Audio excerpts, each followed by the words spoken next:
दोस्तों, सच्चे दिल से कमेंट बॉक्स में लिखें गोवर्धन की हार्दिक शुभकामनाएं। राधे राधे, जय श्री कृष्ण। आज की जो वीडियो का विषय है बहुत ही सुंदर है।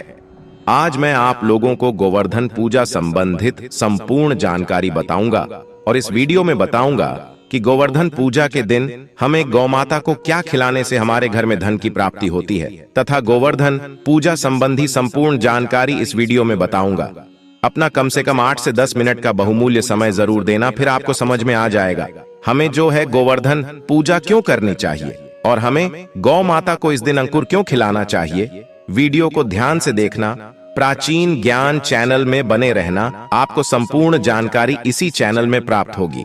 दोस्तों देखिए, गोवर्धन पूजा कार्तिक महीने की शुक्ल पक्ष की प्रतिपदा को अर्थात प्रथम दिन को मनाई जाती है। तो चलिए जानते हैं गोवर्धन पूजा का शुभ मुहूर्त।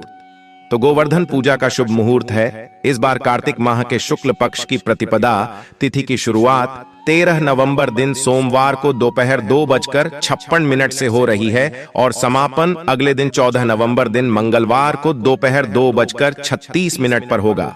ऐसे में गोवर्धन पूजा का पर्व 14 नवंबर को मनाया जाएगा।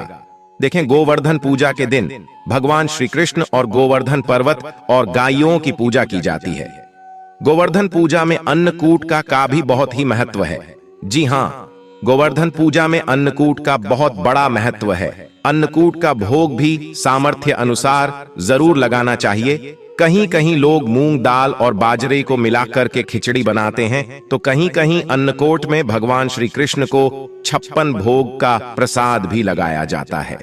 इस प्रक्रिया को अन्नकूट कहा जाता है। दोस्तों आइए जानते हैं गोवर्धन पूजा पर चढ़ाए जाने वाले अन्नकूट प्रसाद का 56 भोग के बारे में, अर्थात इसका क्या महत्व है।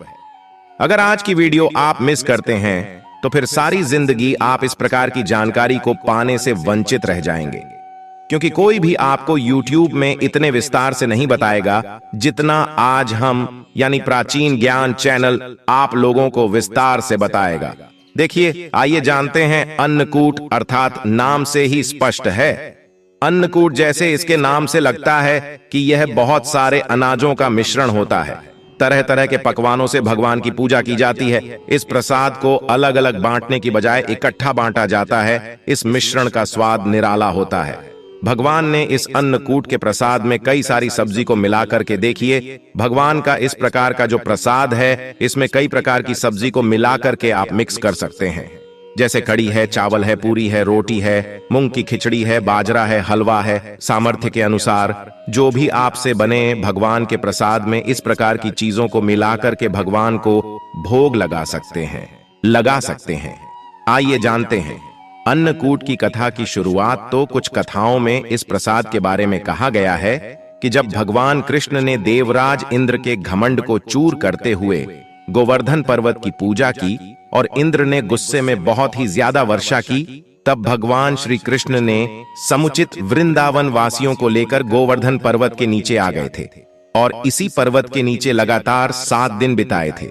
इस दौरान सभी ने अपने साथ लाए हुए जो खाद्य सामग्री, जितने भी वहां के रहने वाले लोग थे, सभी ने खाद्य सामग्री लाए और दोनों को मिलाकर के बांट करके आपस में खाया। इसका स्वाद इतना ज्यादा अद्भुत था कि इसे खाने के लिए स्वयं भगवान कृष्ण ललचा गए थे। बाद में वह अन्नकूट प्रसाद के रूप में गोवर्धन पर्वत को भोग लगाकर के खाया जाने लगा। खुद भगवान कृष्ण ने सुप्रिय प्रसाद का हर वर्ष गोवर्धन पूजा करके भोग लगाकर के अन्नकूट उत्सव मनाने की आज्ञा दी।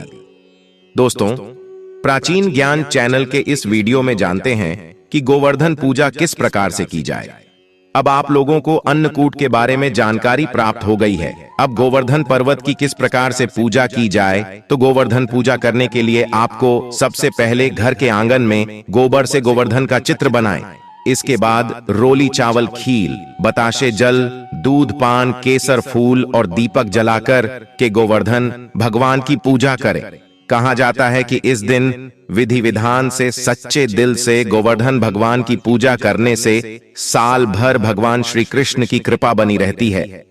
चलिए, इस वीडियो मैं आप लोगों को गोवर्धन पर्वत से जुड़ी हुई संपूर्ण जानकारी बताऊंगा। दोस्तों इस वीडियो में आप लोगों को बताऊंगा कि हम जो है गोवर्धन पर्वत की पूजा क्यों करते हैं, साथ ही साथ में गोवर्धन पूजा की जो कथा बताऊंगा, इस कथा को अगर कोई भी व्यक्ति सच्चे मन से सुनता है तो ऐसे व्यक्ति के जीवन में चल रही सभी प्रकार के कष्ट तत्काल समाप्त होते हैं। ऐसे व्यक्ति की सभी प्रकार की मनोकामनाओं की पूर्ति होती है। ऐसा माना जाता है इस कथा को अगर सच्चे मन से सुने तो कोई भी आपकी मनोकामना हो, चाहे कितनी भी बड़ी मनोकामना हो, वह मनोकामना की पूर्ति हो जाती है। आइए जानते हैं प्राचीन ज्ञान YouTube चैनल में। देखिए, भगवान श्री कृष्ण स्वयं नारायण का अवतार है, लेकिन क्या आप जानते हैं कि महाभारत काल में भगवान श्री कृष्ण ने किसे पूजनीय बताया है? गोकुल वृंदावन के लोगों को किसकी पूजा करने के लिए प्रेरित किया था? देवकी नंदन भगवान श्री कृष्ण ने गोकुल और वृंदावन के लोगों को गोवर्धन पर्वत की पूजा करने के लिए प्रेरित किया था। तभी से भक्तजन इस पर्वत की पूजा करते हैं। तो आज भी ऐसी मान्यता है कि मथुरा के पास में स्थिति जो गोवर्धन पर्वत है, इनकी पूजा करने से भक्तों की सभी मनोकामनाओं की पूर्ति होती है। यहाँ से कोई भी खाली नहीं लौटता। इसी वजह से यहाँ हमेशा ही भक्तों का देखना जो गोवर्धन पर्वत है, वहां पर काफी भीड़ लगी रहती है। तो आइए इस वीडियो में जानते हैं वास्तव में हम जो गोवर्धन पूजा किस प्रकार से घर में निर्मित करते हैं। सभी दर्शकों को जानकारी प्राप्त हो चुकी है। अब इनकी पूजा क्यों होती है, इनकी पूजा होने के पीछे क्या कारण है? तो गोवर्धन पर्वत की ऊंचाई आपने देखी होगी। आज से काफी पहले काफी दिखाई देते थे, लेकिन हजारों साल पहले यह बहुत ही ऊंचा था, विशाल पर्वत था और इस पर्वत की ऊंचाई लगातार घटती जा रही है। इस संबंध में शास्त्रों में एक कथा बताई है। इस कथा के अनुसार गोवर्धन पर्वत को तिल तिल करके घटने के लिए एक रस्सी ने श्राप दिया था। श्री कृष्ण ने गोवर्धन पर्वत को भगवान का रूप बताया है और उसी की पूजा करने के लिए सभी को प्रेरित किया था। आज भी गोवर्धन पर्वत चमत्कारिक रूप से, पूर्ण रूप से, चमत्कारिक रूप से भरा हुआ है। सभी प्रकार के लोगों की इच्छा को पूर्ण करता है। गोवर्धन पर्वत की परिक्रमा करने वाले हर व्यक्ति को जीवन में कभी भी पैसों की कमी नहीं होती। साथ ही साथ गोवर्धन पूजा करने वाले लोगों को भी पैसों की कमी नहीं होती। ऐसा माना जाता है कि महाभारत काल में गोवर्धन पर्वत की ऊंचाई करीब 30,000 मीटर थी, जबकि वर्तमान में यह पर्वत करीब 30 मीटर ऊंचा ही रह गया है। गोवर्धन पर्वत की ऊंचाई लगातार घटती जा रही है। इस संबंध में गर्ग संहिता में एक कथा बताई है। दोस्तों, कथा के अनुसार भगवान श्री कृष्ण ने अवतार लेने के पूर्व राधा जी से भी पृथ्वी लोक में साथ चलने के लिए निवेदन किया था। इस पर राधा जी ने कहा कि मेरा मन पृथ्वी पर वृंदावन, यमुना और गोवर्धन पर्वत के बिना नहीं लगेगा। यह सुनकर श्री कृष्ण ने अपने हृदय की ओर दृष्टि डाली, जिससे तेज निकला और राजभूमि पर जाकर के गिरा। यही तेज पर्वत के रूप में परिवर्तित हो गया। शास्त्रों के अनुसार यह पर्वत रत्नमय झरने, कदम आदि वृक्षों से सुशोभित है और अन्य सामग्री भी इसमें उपलब्ध थी। इसे देखकर राधा जी बहुत प्रसन्न हुई और तथा भगवान श्री कृष्ण के साथ उन्होंने भी पृथ्वी पर अवतार धारण किया। चलिए प्राचीन ज्ञान चैनल के इस वीडियो में जानते हैं कि गोवर्धन पूजा के दिन हमें गाय को कौन सी वह एक चीज खिलानी चाहिए। दोस्तों, हमारे प्राचीन धर्म ग्रंथों में गाय को एक अत्यंत महत्वपूर्ण और पवित्र पशु माना जाता है। शास्त्रों में गाय को माता कहा गया है और समस्त देवी देवता का पूजन करते हैं। गौ माता के शरीर में 33 कोटि देवी देवताओं का निवास होता है। गाय एक अत्यंत पवित्र, निर्मल, शांत, निष्पाप जीव है। ऋग्वेद में इसे संसार का पालन पोषण करने वाली कामधेनु माता कहा गया है। इसके दर्शन मात्र से मनुष्य के हजारों पाप नष्ट हो जाते हैं। इसीलिए कभी इस निष्पाप गौ माता पर अत्याचार नहीं करना चाहिए। गाय को कभी मारना नहीं चाहिए और कभी उन्हें कष्ट नहीं देना चाहिए। गाय को मारना शास्त्रों में सबसे बड़ा पाप माना गया है। दोस्तों, भगवान श्री कृष्ण को गायों से विशेष लगाव था। उन्हें गौ माता बहुत अधिक प्रिय थी। श्री कृष्ण के अनुसार गायों की सेवा करना ही सर्वश्रेष्ठ धर्म है। इससे बड़ा पुण्य का कार्य संसार में दूसरा कोई नहीं। कलयुग की भविष्यवाणी करते हुए भगवान श्री कृष्ण कहते हैं कि कलयुग में जब धर्म का लोप हो जाएगा, तब मनुष्य गाय की सेवा नहीं करेंगे। मनुष्य केवल दूध के लिए ही गाय को पालेगा। दूध के लिए गाय को बहुत कष्ट देगा, जिसके परिणाम स्वरूप कलयुग में पाप और धर्म उसके चरम पर होगा। कलयुग के अंत का लक्षण बताते हुए श्री कृष्ण कहते हैं जब संसार से गायें समाप्त हो जाएंगी तब कलयुग का अंत होगा। जो मनुष्य कलयुग में भी गाय की निस्वार्थ भाव से सेवा करेगा वह सुख समृद्धि प्राप्त करेगा। जो स्त्री रसोई में बनी पहली रोटी गौ माता को खिलाएगी वह सदा सुहागिन और सौभाग्यशाली रहेगी। जो लोग अपने घर में गाय से प्राप्त पंचगव्य को रखेगा उसके घर में कभी दुख दरिद्रता नहीं आएगी। दोस्तों, हमारे धर्म के सभी शास्त्रों में गाय की सेवा को ही सर्वश्रेष्ठ माना गया है। जो व्यक्ति प्रतिदिन किसी न किसी तरह से गौ माता की सेवा करता है वह सबसे अधिक पुण्यवान बन जाता है। गांव में तो मनुष्य को गाय की सेवा करने का अवसर प्राप्त होता है, लेकिन शहरों में गाय के दर्शन आसानी से नहीं हो पाते हैं। इसीलिए मनुष्य को गौशाला में जाकर गाय की सेवा करनी चाहिए अथवा गौशाला के लिए दान धर्म करने चाहिए। इसके अलावा आप अपने घर में ही गौ माता की मूर्ति रखकर उनकी पूजा जरूर करें। इससे भी माता कामधेनु का आशीर्वाद प्राप्त होता है। शास्त्रों में गौ माता को मां लक्ष्मी का रूप माना गया है, इसीलिए उनकी पूजा करने से दरिद्रता दूर होती है। प्राचीन काल से ही गौ माता की सेवा और संरक्षण करने की परंपरा चली आ रही है। कई ऋषि मुनि अपनी कुटिया में गायों का पालन करते थे तथा राजा महाराज गायों का दान करते थे। गायों के दान को सबसे बड़ा दान कहा गया है। गाय का दान करने से सभी जन्मों के पाप नष्ट हो जाते हैं और मनुष्य को मोक्ष की प्राप्ति होती है। आज हम आपको गौ माता के संबंध में बहुत ही महत्वपूर्ण बातें बताने जा रहे हैं। गाय की पूजा कैसे करनी चाहिए, गाय को कौन सी चीजें खिलाने से कौन सा फल मिलता है तथा गाय के किस अंग को स्पर्श करने से दरिद्रता दूर होती है आदि के बारे में हमारे शास्त्रों में बहुत ही महत्वपूर्ण ज्ञान दिया गया है। हमारी अत्यंत पूजनीय गौ माता के बारे में आप सभी को यह बात अवश्य जान लेनी चाहिए। इससे आपके जीवन से सभी प्रकार के कष्ट दूर होंगे। दोस्तों, कई बार महिलाएं जाने अनजाने में गाय को कुछ चीजें खिला देती हैं जिससे मां लक्ष्मी क्रोधित हो जाती है। शास्त्रों में कहा गया है कि ये चीजें गाय को कभी नहीं खिलानी चाहिए। इससे मनुष्य के जीवन में दुर्भाग्य आता है और उसे किसी भी कार्य में सफलता नहीं मिलती है। तो चलिए जान लेते हैं गौ माता के विषय में महत्वपूर्ण नियम। सबसे पहली बात है दोस्तों, गौ माता के दर्शन करना बहुत शुभ होता है। शास्त्र कहते हैं रोज सुबह गाय के दर्शन होने से पुण्य की प्राप्ति होती है और सुबह गोबर के दर्शन होने से लक्ष्मी की प्राप्ति होती है।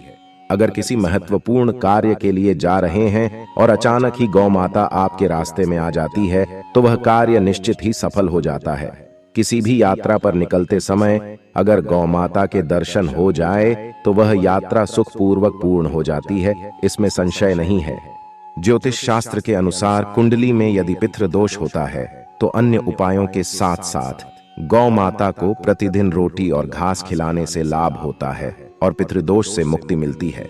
इसी तरह कुंडली में यदि शनि की 7.5 या महादशा है तो हर शनिवार और अमावस्या को काले रंग की गाय को घास या रोटी खिलाएं और उसकी पूजा करें।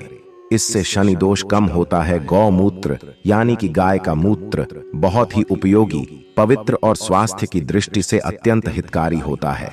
आध्यात्मिक दृष्टि से तो गौमूत्र का महत्व है ही, साथ ही वैज्ञानिक और स्वास्थ्य की दृष्टि से भी गौमूत्र के बहुत से लाभ बताए गए हैं।